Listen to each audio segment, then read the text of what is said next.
Good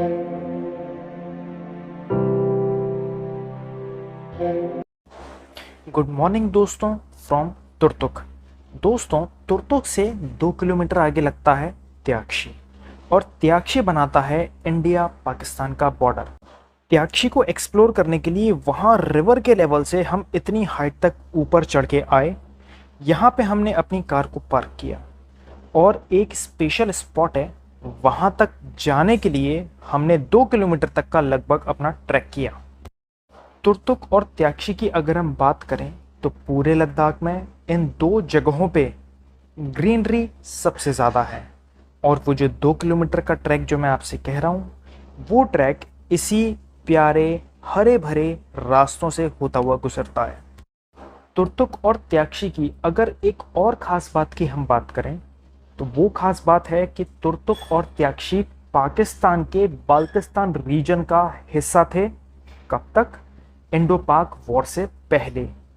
but Indo पाक war के बाद इंडियन आर्मी ने इस एरिया को पाकिस्तान से छीन लिया, और पाकिस्तान में होने का जो प्रूफ है वो ये है कि तुर्तुक और त्यागशी की पॉपुलेशन 99.9% सब मोमडन पॉपुलेशन है, और लोग बाग भी बहुत प्यारे हैं यहाँ के। और दूसरा सबूत है ये स्कूल जो अब ऐसे ही बुरे हाल में पड़ा हुआ है, इसको कभी पाकिस्तानी सरकार ने चलाया था और वॉर के बाद इंडियन गवर्नमेंट ने इसको चलाया।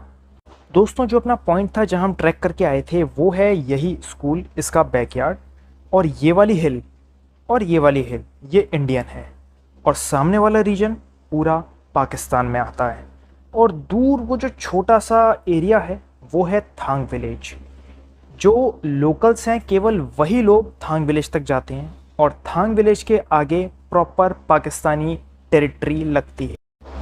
और अगर इस वाले हिल की मैं बात करूं जो स्क्रीन के सामने है, तो अपने निकॉन डिवाइस से मैंने जूम करके देखा था कि इस पूरे हिल पे अलग अलग लोकेशंस पे इंडियन आर्मी के चेक पोस्ट थे। इनफैक्ट जो इस हिल की समिट थी वहाँ भी इंडियन आर्मी के चेक पोस्ट थे। अब आप इमेजिन करिए, उतने हाई एल्टीट्यूड पे इस हिल की समिट पे इंडियन आर्मी हर मौसम में तैनात रहती है, तो भाई इंडियन आर्मी को सल्यूट बनता है। त्यागशी को एक्सप्लोर करने के बाद हम लौटे तुर्तुक और त्यागशी का पूरा एक्सप्लोरेशन आपको मिलेगा मेरे रेगुलर लद्दाख के व्लॉग्स में। वो प्लेलिस्ट का लिंक आपको नीचे डिस्क्रिप्शन बॉक्स में मिल जाएगा। दोस्तों, तुर्तुक और त्यागशी ऐसी जगह है जो प्रकृति की गोद में है। उदाहरण के तौर पे आप देख सकते हैं फ्रेश ग्लेशियल पानी की स्ट्रीम। तुर्तुक और त्यागशी के लोग इन्हीं स्ट्रीम्स को इस्तेमाल करते हैं पीने के लिए, कपड़े धोने के लिए, खाना बनाने के लिए, वगैरह वगैरह। यहाँ हम पहुँच चुके हैं डिस्किट के एक होटल में। तुर्तुक से हमने अपनी वापसी की जर्नी को शुरू किया। तुर्तुक और डिस्किट के बीच की दूरी है लगभग 80 किलोमीटर की, और इस दूरी में मैंने कोई व्लॉग नहीं किया क्योंकि वही चीज़ों को व्लॉग में बार बार दिखाना मुझे सही नहीं लगा। वो रूट खुद में बहुत प्यारा है। इससे पहले वाले व्लॉग में वो पूरा रूट मैंने आपको तसल्ली के साथ दिखाया है। इस होटल में जो हमारा कमरा था, उस कमरे की एक ख़ास बात आप लोगों को दिखाते हैं। वो ख़ास बात है हमारे कमरे की बालकनी से दिखने वाले खूबसूरत नज़ारे। ये नज़ारे वाकई में इतने प्यारे थे कि भर भर के मैंने इन नज़ारों का स्नैप लिया, और वो स्नैप अपलोड होता है मेरे इंस्टाग्राम प्रोफाइल में। उसका भी लिंक आपको डिस्क्रिप्शन बॉक्स में मिल जाए। नेक्स्ट मॉर्निंग जैसे ही हमने अपने रूम का दरवाज़ा खोला, हमने देखा कि मौसम का मिजाज कुछ बढ़िया नहीं है। आसमान में पूरे में बादल लगे हुए हैं और पहाड़ों की चोटियाँ विजिबल नहीं हैं। और ऐसा मौसम देख के काला जी एक गेस कर रहे थे कि लोकेश भाई आज हमें पेंगोंग लेक जाना है, और मैं दावे के साथ कह रहा हूँ कि पेंगोंग लेक में ऐसे मौसम को देखते हुए गारंटेड स्नोफॉल मिलेगा। डिस्किट से पेंगोंग का जो रास्ता है, इस रास्ते पे आपको हर प्रकार की रोड पे ड्राइव करने को मिलेगा। यहाँ हल्के पानी में मैंने ड्राइव किया। आप देख सकते हैं यहाँ पे बढ़िया प्रॉपर ऑफ रोड है, और कुछ एक क्लिप्स हैं जो मेरी बात को जस्टिफाई करेंगी।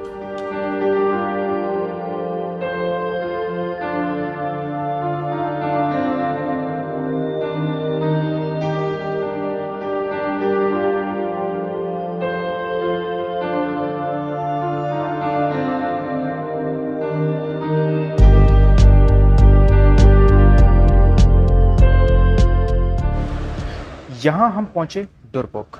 बिस्किट और पेंगोंग के बीच में दुरबुक ही ऐसा एरिया है जहाँ पे रिफ्रेशमेंट के लिए आप कुछ खा सकते हैं। यहाँ पे हम और काला जी ने मोमोज और मैगी खाई और अपनी यात्रा को इसके बाद जारी रखा। खराब मौसम होने की वजह से सामने के जितने भी पहाड़ हैं सब पे बर्फ़ है, और अगर आप रोड के बगल में देखेंगे तो दूर तक ये घास के मैदान हैं, और इन घास के मैदानों में न जाने हमने कितने भेड़ बकरियों के झुंड देखे जो यहाँ पे चर रहे थे। और फाइनली हमारे सामने आया पेंगोंग लेक। ये मेरी पहली लद्दाख ट्रिप है और पहली बार मैं पेंगोंग लेक को अपनी आंखों से देख रहा हूँ, और ये जो देखने का जो फील है ना, मैं कुछ भी बोलूँ शब्दों में बयां इस फीलिंग को, इस भावना को मैं नहीं कर सकता। जैसे ही पेंगोंग लेक शुरू होता है, एक्साइटमेंट के चलते मोस्ट ऑफ द टूरिस्ट वहीं नीचे उतर जाते हैं, बट मुझे चाहिए था एक पीसफुल और सुकून से भरा हुआ स्पॉट जहाँ पे ज़्यादा लोग ना हो। तो हम लगभग 5-6 किलोमीटर आगे आए मेराक की तरफ, और यहाँ हमें फाइनली मिला एक बढ़िया स्पॉट। और इस बढ़िया स्पॉट पे आके मैंने कुछ एक ब्यूटीफुल क्लिप्स आप लोगों के लिए निकाली।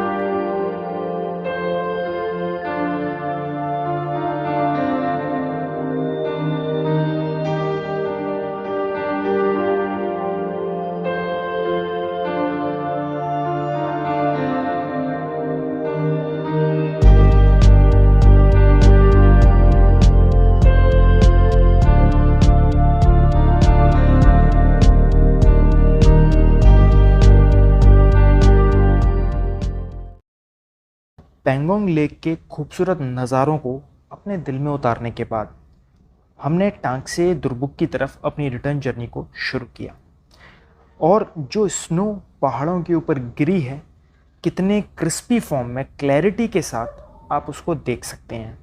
टांग से में हमने अपना एक होटल का कमरा लिया, खाना पीना खाया और हम सो गए। नेक्स्ट मॉर्निंग की हमने शुरुआत करी एक इम्पॉसिबल टास्क को पॉसिबल बनाने में। इम्पॉसिबल टास्क क्या है? आज हमें करना है चांगला। और अपने पुराने लद्दाख के एक्सपीरियंस को देखते हुए काला जी ने मेरे को भयंकर रूप से डरा रखा था कि भाई जिस हिसाब से मौसम ख़राब है, चांगला पे आपकी गाड़ी पक्का फंसेगी। तो चांगला मेरे लिए एक इम्पॉसिबल टास्क बन गया था। बट जैसे जैसे ग्रेजुअली हमने चांगला की चढ़ाई को चढ़ा तो हमने ऑब्ज़र्व किया कि बर्फ़ तो भाई बहुत है, बट फॉर्चुनेटली रोड से बर्फ़ हटी हुई थी। इसी वजह से हमने सक्सेसफुली चांगला को क्लाइंब किया।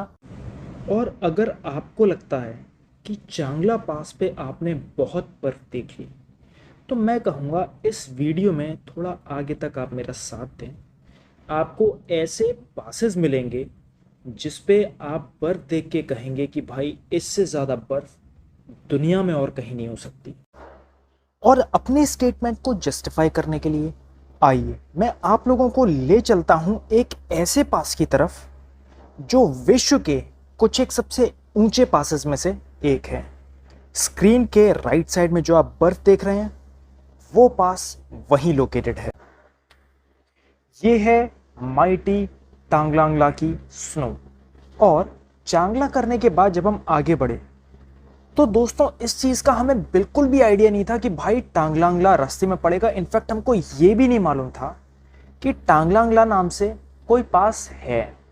तो टांगलांगला का एडवेंचर, टांगलांगला की स्नो, ये एक out of the box happiness लेके हमारे लिए आया था।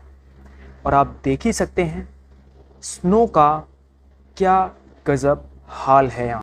और अगर अब आप लोगों को लगेगा कि भाई ये तो हमने बहुत स्नो देख ली, इससे ज़्यादा अब और क्या स्नो देखेंगे, तो मैं फिर से कहूँगा थोड़ा सब्र करें।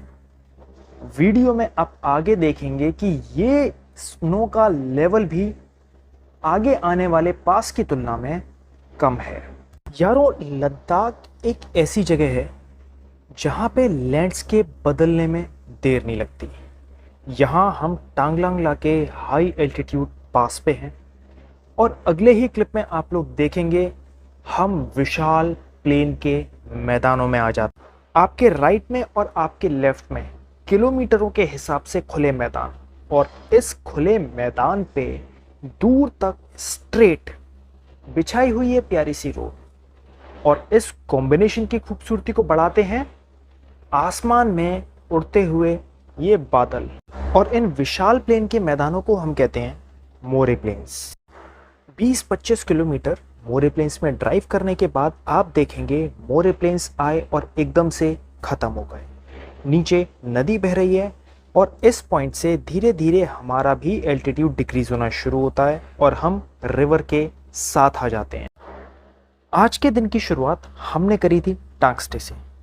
सुबह के चले हुए हम पहुंचे पांग में, और यहीं पे आके रिफ्रेशमेंट के लिए हमें कुछ मिला, तो यहाँ हमने हल्का फुल्का कुछ खाया और आगे हमने अपनी यात्रा को कंटिन्यू रखा।